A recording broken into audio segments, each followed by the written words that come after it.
Self-help, self-improvement, mental masturbation is everywhere. And by mental masturbation, I mean soothing your brain to the sounds of how to succeed, how to be motivated, how to be disciplined, how to wake up at 3 a.m., meditate, work out, cook 8 meals, become a monk, all before 7 a.m. And I guess my videos could definitely be put inside of the self-improvement kind of niche, but my video today is really on the point of redundant point making of valuable information in this space. I've been trying to create a channel that is relatable, you know, coming from someone who's on their own journey and not at the end destination. And I'm also trying to kind of give you valuable information that I've come across in a way that's not only easily digestible, but visibly attainable. You know what I mean? So like the goals that I've set out for myself are visibly attainable, they don't seem impossible, and they're also easy to digest and understand. They don't sound like fucking self-help guru mumbo jumbo. I feel like a lot of self-help is very surface level, you know, and while good habits themselves do breed a lot of successful people, it starts up here. And if you don't have a good mental, you are never going to be able to sustain a crazy routine. Your mind is so powerful, and it's super important to be self-aware of your strengths and your weaknesses. You know, everybody's different, and routines, habits, and weird things like that that are kind of individual to you should be individual to you and tailored. There's no one-stop shop that says, hey, do this, do that, and you'll be successful. It's really up to you. You can't judge a fish's intelligence by its ability to climb a tree, you know, and you're really no different. If you don't resonate with somebody's weird routine or ways that they're successful, then it doesn't resonate with you, you know. But that doesn't mean that you can't be successful. It just means that that person's way of doing things isn't your way of doing things. Everybody beats to the tune of their own drum, and you really shouldn't be vibing to anybody else's tune. You should be vibing to your own. You might even adopt some of those habits, and you might even change the beat of your drum, you know. You might beat to a different tune. Hey, yo. You might even adopt some of these habits as you go down life, and the beat of your drum might even change, but you should not force it. You know, as life goes on, things change, and you might change, but you really shouldn't force any of those things. You should be focusing on improving yourself and changing the things that you can in your current state. Let your life flow. You know, conscious of self-improvement every day, but not overly critical of yourself as to why you can't wake up at 3:30, walking over hot coals, stripping your ass with beeswax, and eating bull testicles every single morning. Anyway, the main point of this video is the power of overstatement. Anyway, the main point, wait till this guy passes, damn it. Anyway, the main point of this video is the power of overstatement. Okay, I got it this time.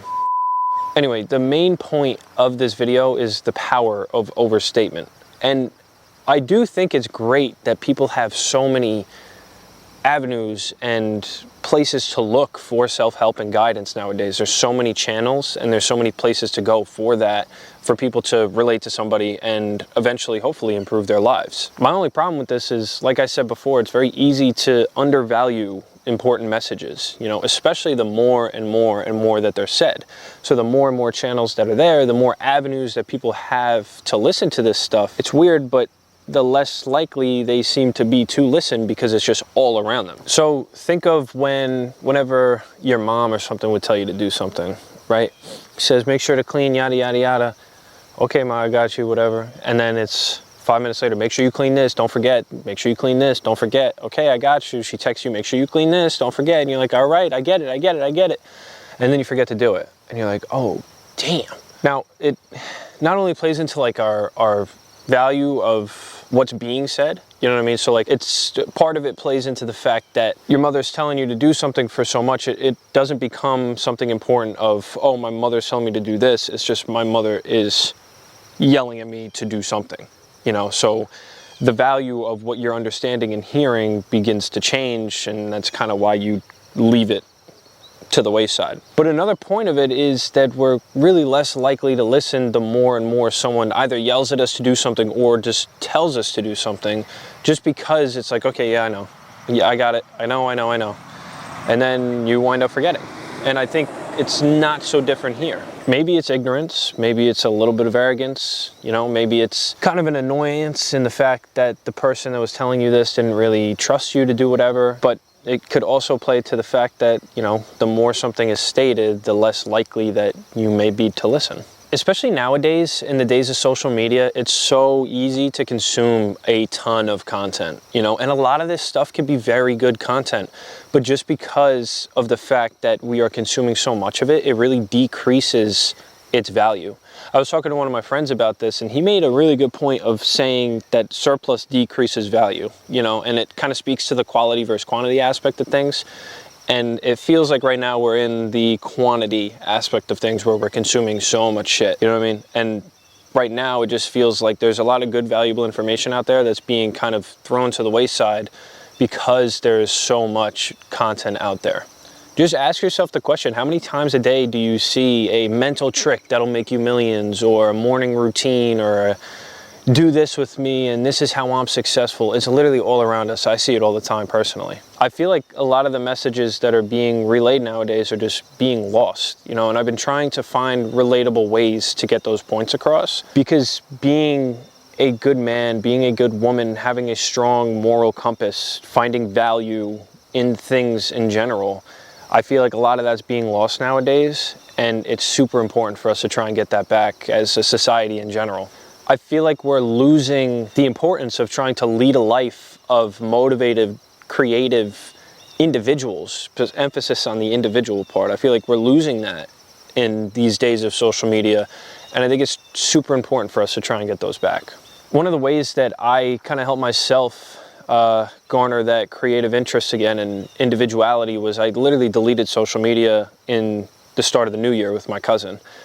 We were like, yo, like we wanted to change something, so we're like, fuck it, we're gonna delete social media. It was like seven months, I think I deleted it for. It was around 7 months, and then I was like, okay, I wanna start making content or whatever, so I got it back in moderation. So technological moderation is something that I've practiced to try and give myself more of a creative edge, if that makes sense. You know, not being so out there, but being able to touch grass every once in a while. We're being sedated with drugs, booze, and so much content in our faces, you know, and there's so much content that is trying to tell us how to get out of this loop, you know, and it's crazy that it's right in front of us, but we just don't listen, because not only are there so many distractions around us, but it's everywhere, so we're a lot less inclined to listen to it. Unless you look up to someone or think of somebody as a friend or you personally relate to them, there's no real reason as to why you would or will listen to them, you know, and the same thing goes for people on the internet.